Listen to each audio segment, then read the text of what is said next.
अस्सलाम वालेकुम। उम्मीद है कि आप सब खैरियत से होंगे। मैं भी बिल्कुल ठीक ठाक हूँ। तो जी मैं आज बना रही हूँ गाजर का हलवा, मज़ेदार सा, सर्दियों में फेवरेट होता है सबका। मुझे तो बहुत पसंद है और सभी को बहुत अच्छा लगता है। और हम खोया भी घर में ही बनाएंगे और मैं बनाऊँगी मिल्क पाउडर से। अगर आपके पास भैंस का, गाय का जो भी दूध आता है वो पैकेट वाला, आप उससे भी बना सकते हैं। जो घर का खोया है ना उसकी बात अलग होती है। तो चलें स्टार्ट करते हैं। तो मैंने तकरीबन हाफ़ केजी सूखा दूध ले लिया था, फुल मिल्क पाउडर, और उसको मैंने अच्छी तरीके से पकाया। पकाने के बाद हमने इसको इस कंडीशन में लेके आ जाना है, बिल्कुल थिक कर लेना है, गाढ़ा खोए जैसा हो जाएगा ना। फिर उसके बाद इसको मैं ठंडा करने के लिए रख दूँगी। आप ये देख रहे हैं इसका कलर भी चेंज हो गया और ये थिक भी काफ़ी हो गया, बिल्कुल खोए खोए से भी ज़्यादा मज़ेदार है ये।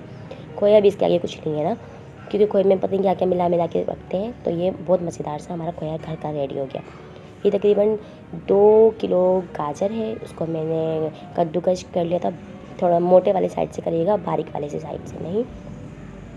और भाई एक बर्तन में, एक जो भी आप जिसमें आपको बनाना है, कढ़ाई हो या कोई भगोना हो, कुछ भी, उसमें आप सिर्फ सिंपल हम उसमें गाजरें डालेंगे।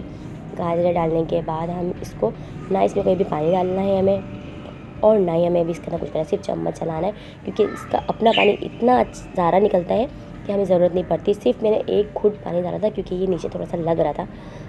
तो फिर उसके बाद मैंने इसको कवर कर देना ताकि ये हमारी गाजरें अच्छी तरीके से गल जाए। ये देखें बहुत अच्छी तरीके से हमारी गाजरें सॉफ्ट हो गई हैं, गल गई हैं, तकरीबन हाफ डन हो गई हैं ये गाजरें। और भी इसके बाद जो इसकी तमाम और दूसरी चीज़ें हम रुक रुक के डालते रहेंगे। अब हमने इसमें डालना है तकरीबन 1 कप चीनी, क्योंकि गाजरें वैसी इतनी मीठी थी और तो ज़्यादा चीनी डालो तो बहुत ज़्यादा मीठा हो जाता, तो फिर वो खाने में भी नहीं आता। और फिर इसको फिर चम्मच चलाएंगे हम बहुत अच्छी तरीके से और मिक्स कर देंगे। मैंने 4 से 5 अदद इलायची ले ली थी, उसको तोड़ लो बीच में से। आप तोड़ने के बाद आप इसको डाल दो इसके अंदर और अच्छी तरीके से फिर इसकी भुनाई करो बहुत मज़ेदार सी।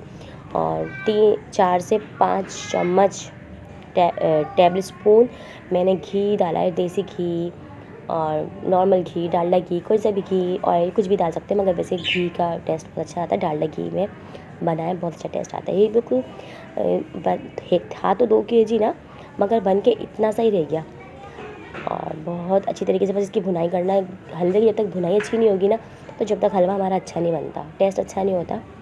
और गाजर के हलवे की बात ही है, जब भुनाई अच्छी होनी चाहिए, जब तक से कलर बिल्कुल चेंज ना हो जाए। जिस तरीके से बाहर से हम खाते हैं कितना मज़े का लगता है और अक्सर हम घर में बनाते हैं तो फिर वो टेस्ट नहीं आता, मगर आज जिस तरीके से बनाएंगे ना, आप यकीन करें आपको बहुत मज़ा आएगा। और ये कोई नहीं समझ सकता कि ये घर का है या बाहर का है, बस इसकी बुराई अच्छी करना है। आप इसके अंदर अपनी मर्ज़ी के ड्राई फ्रूट डाल सकते हैं, काजू, बादाम, अखरोट, कुछ भी ना, जो आपको पसंद है वो आप सब, पिस्ते वगैरह सब कुछ डाल सकते हैं इसको। और फिर जो हमने खोया बनाया था वो हम इसमें शामिल करेंगे। और देखें आप कितना प्यारा कलर है। और फिर इसको अच्छी तरीके से मिक्स कर देंगे। मिक्स करने के बाद इसका कलर ही चेंज हो जाएगा। ये आप देखें बिल्कुल कलर बिल्कुल इसका चेंज हो गया है। और कलर जब इसका चेंज हो जाए तो समय तकरीबन हमारा ये तैयार है। फिर आखिरी में इसके ऊपर बादाम हम डाल के इसको गार्निश कर देंगे। और अगर हलवा आपको पसंद आए तो प्लीज़ प्लीज़ प्लीज़ चैनल को लाइक, सब्सक्राइब और शेयर ज़रूर कर दीजिए और कमेंट में ज़रूर लिखिए कि आपको कैसा लगा। ठीक है, मिलते हैं अगली रेसिपी के साथ। जब तक के लिए अल्लाह हाफिज़।